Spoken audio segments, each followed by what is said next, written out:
Marion Swift doesn't know she's pregnant. Come on in.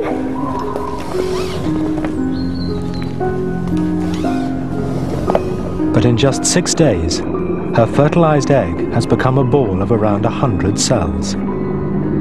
It has traveled along one of her fallopian tubes and is now free-floating down the wall of her womb. Contained within this tiny ball of cells is everything it takes to make a perfect human being. But its journey is fraught with danger. Around 3/4 of all pregnancies fail in the first 3 months. Most in the first few days.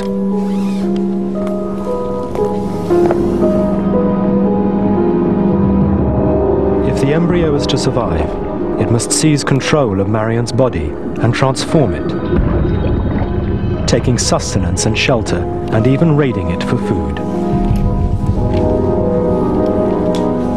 Shall I put the kettle on then?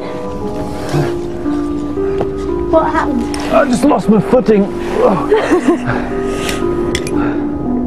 First, the embryo has to find a foothold. It releases enzymes which melt away the lining of Marion's womb.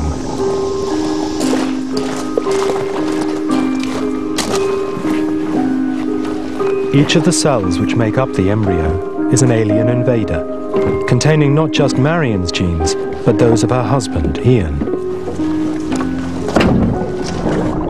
Marion's body is patrolled by immune cells which seek out alien organisms. These macrophages destroy invaders by eating them.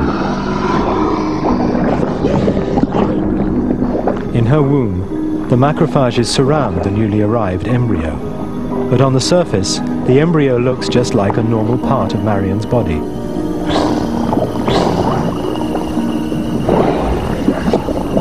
Taken in by this disguise, the macrophages move on.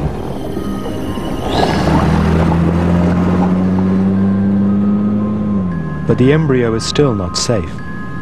In a week's time, Marion will begin to menstruate, and the tiny embryo will be flushed from her body. Its only hope is to stop Marion's period. It burrows deep into the womb wall in search of her blood vessels.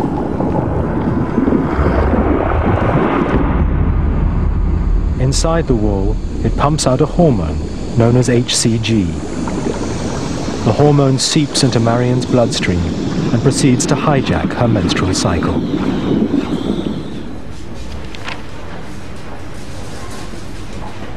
Marion's period is normally triggered when her body stops making the sex hormones progesterone and estrogen.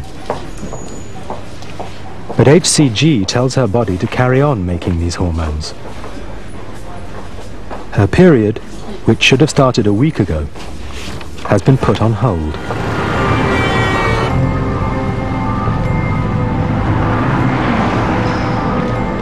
Though the embryo is no bigger than a grain of rice, it has already taken control of the systems which regulate Marion's body.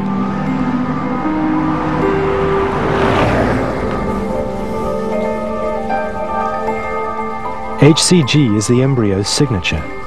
It's what the pregnancy kit detects in Marion's urine. And it's a sign that the embryo has well and truly arrived. Ian!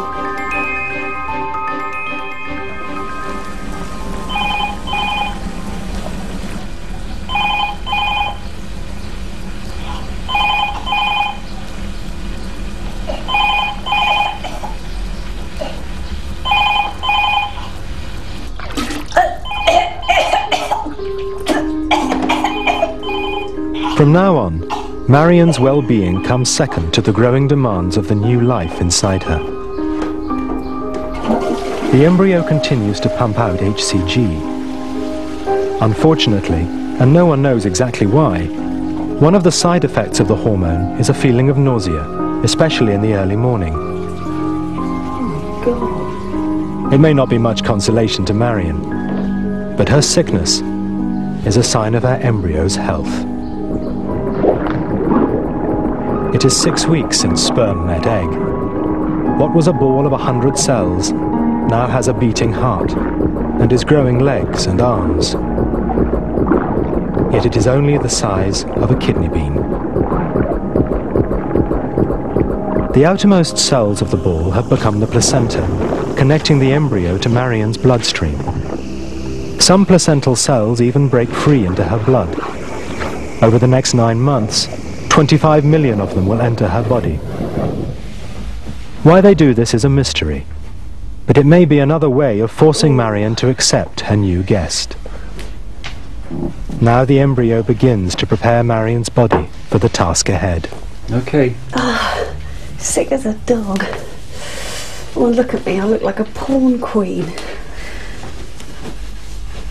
Her breasts are getting bigger and more tender. Oh no. Oh look. Even though she won't be breastfeeding for another 8 months, they are starting to grow the complex structures which will produce milk. Are you sure you're up to shopping? I'll be fine.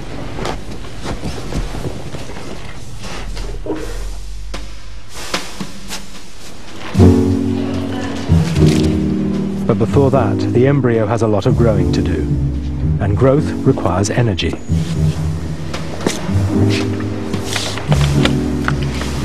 How about this for the nursery? Oh no, that's an awful colour. It's only a thought. I just think it's tempting fate to paint the nursery this early. Anyway, I prefer yellow. For the first time, the placenta starts to produce its own supplies of progesterone and estrogen. These new hormones flood into every part of Marian's body. In her brain, levels of progesterone rise to 7 times normal, interfering with the electrical signals pulsing between her brain cells. The progesterone acts like a tranquilizer. Marian feels exhausted, which is just what the embryo wants. It needs her to conserve energy, so it can put more and more demands on her body.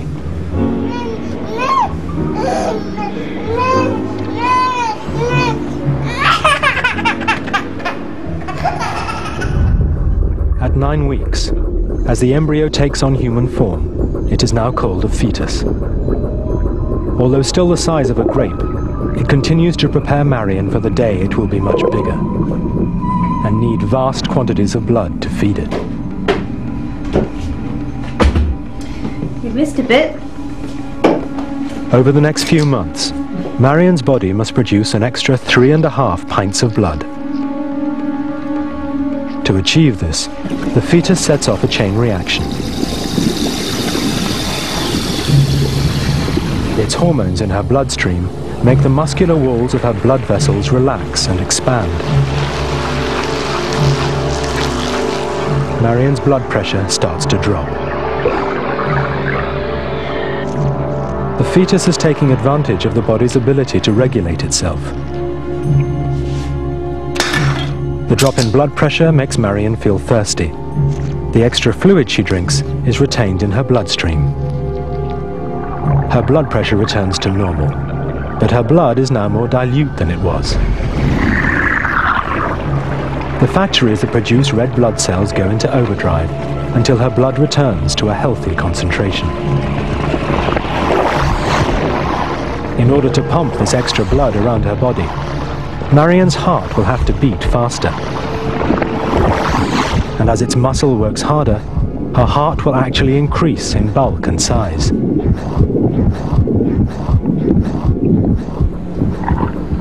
Hi there, Sparky. Oh look, he's got his hands above his head.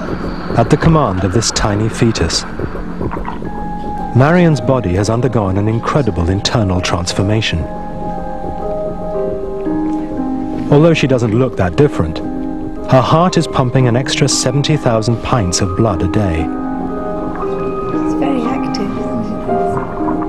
The temperature all over her body has risen, in places like her hands by nearly 10 degrees centigrade. For Marian, the worst part of her pregnancy is over. More important, her body is now fully equipped to feed the fetus, as it grows to 100 times this size.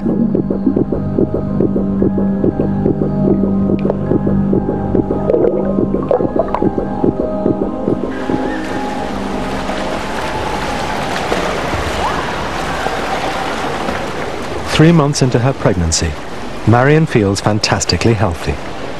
Pregnancy has become a pleasure. But even her sense of well-being is controlled by her fetus. Over the 9 months of pregnancy, it will produce more estrogen than a non-pregnant woman can make in an entire lifetime. Flooded with estrogen, Marion's brain becomes more sensitive to the mood-enhancing brain chemical serotonin. She actually feels happier.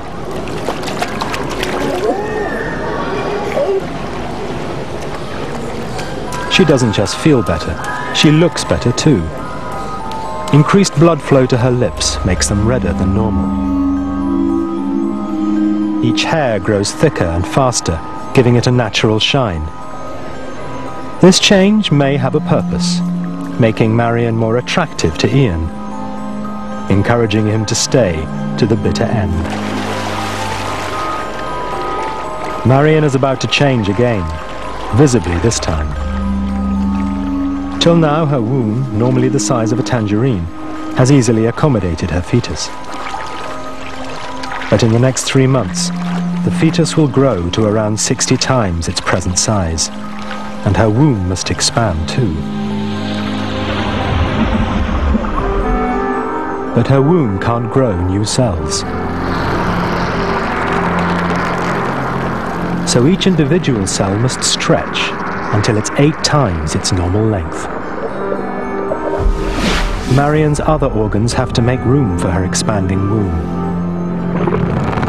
First, her intestines are pushed aside, then her stomach, and her liver. Even her heart, already dealing with an increased workload, is twisted onto its side.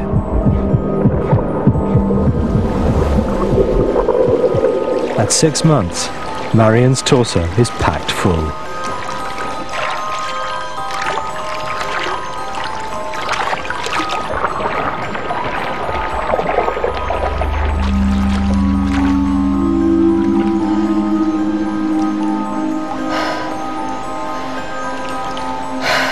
Her lungs, also squeezed by her enlarged womb, are having to work harder too.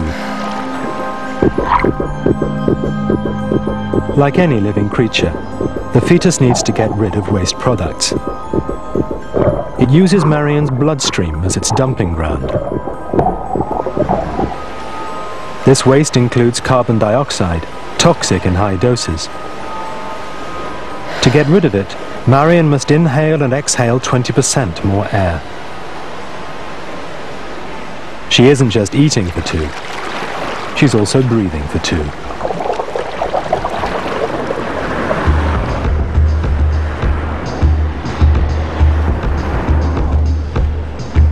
As well as pressing up on her lungs, Marion's womb is pressing down on her bladder. So she frequently feels that her bladder is full.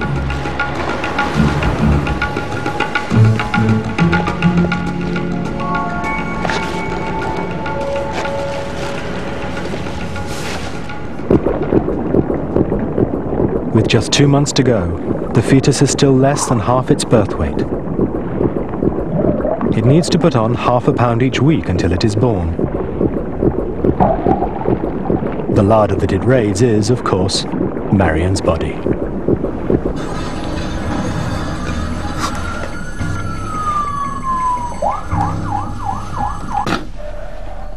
The fetus needs calcium to harden its bones. Marion is eating plenty, but it's still not enough for her fetus. So it turns to her long-term calcium stores. Her skeleton.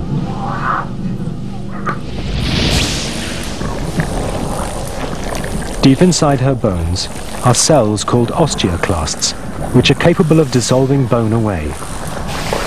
Now these cells go into overdrive, releasing calcium into her bloodstream to be carried to the fetus. Marion feels no ill effects, but her bones are slightly weaker than normal. Ian, when do you think we'll get the nursery finished? Well, not now, darling. Not at 3 o'clock in the morning. Sorry. As well as calcium from her bones, the fetus is helping itself to proteins from Marian's blood. Without these proteins, liquid flows out through her blood vessel walls into the spaces around her cells, making them swell with fluid, especially at the wrists and ankles. In her wrists, the swelling squeezes nerves, making her hands and fingers a little numb. Oh. Sorry. Where are you going? Wait now, I might as well go and do the nursery. Don't be silly. Come back to bed.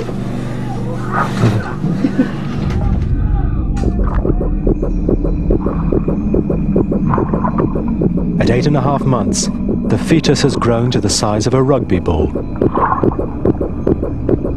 It's toning its muscles with the occasional practice kick. What are you doing down there, Sparky?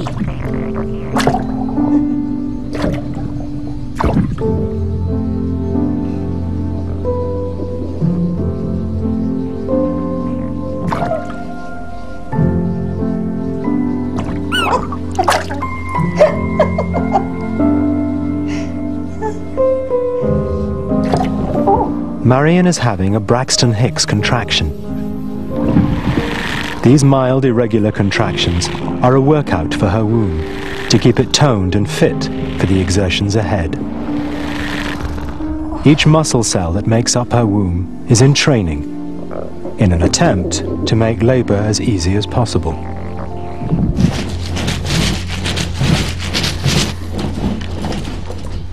For 9 months, Marian's body has provided food and lodging for her fetus.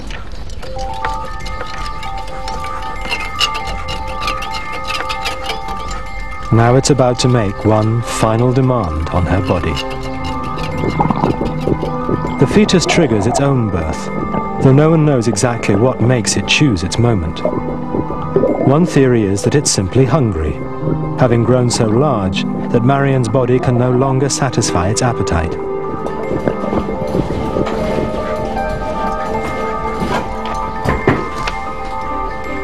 Looking good. In its ultimate act of control over Marian, the fetus sends out a chemical signal. The hormone oxytocin is released from both Marian's brain and the fetus's brain into her bloodstream. It binds to her womb muscle cells and makes them contract violently.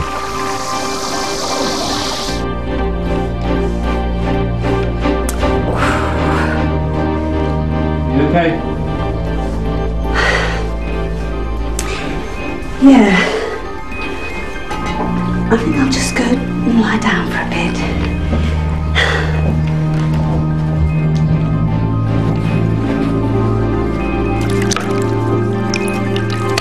Yeah? What? Quickly!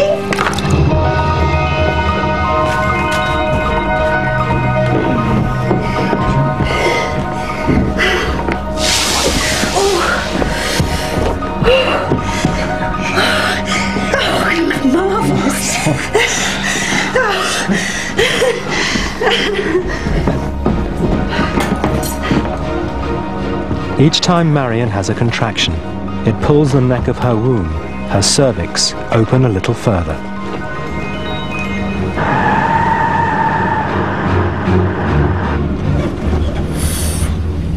Labor is a self-perpetuating cycle. Each contraction triggers more oxytocin to be released from Marian's brain. And more oxytocin triggers more forceful contractions. Once labor starts, it cannot stop. It can only get more intense.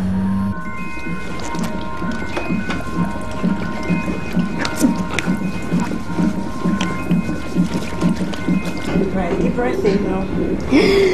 Hold it and push down. That's the girl. Keep it coming up. Right, so deep breath in quickly. Hold it and push. And push. Yes. And again.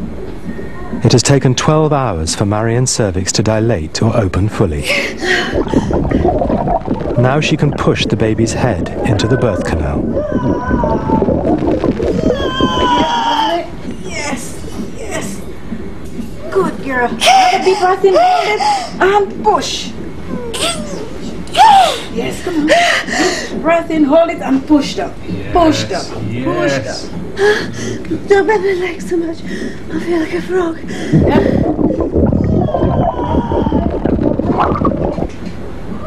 The pain of giving birth is the result of an evolutionary trade-off. Because humans have the largest brains, our babies have large heads. Give it that extra. Give it that extra. Another quick one. Yet to walk upright, we need a rigid pelvis. Beautiful. Oh. The combination of an inflexible pelvis and a large head makes birth more agonizing for humans than any other species.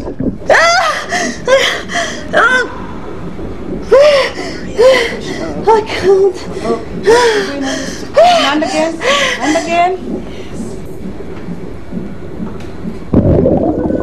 How traumatizing birth is for the baby, we can never know. But both Marion's brain and the fetus's brain release massive doses of natural painkillers called endorphins. Without them, it's possible that childbirth might be even more painful.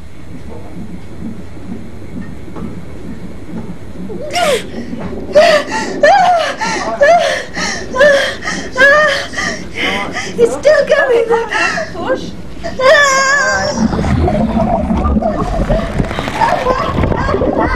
Take some slow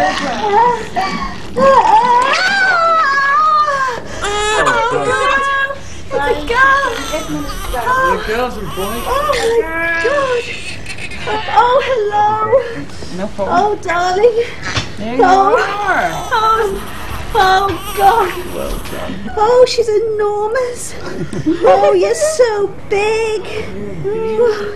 As the baby breathes with its own lungs, it is no longer dependent on Marion's body for survival. One relationship is over, but a new one is about to begin. Darling. Sparky, you're a girl. Oh, I've got a baby. Oh.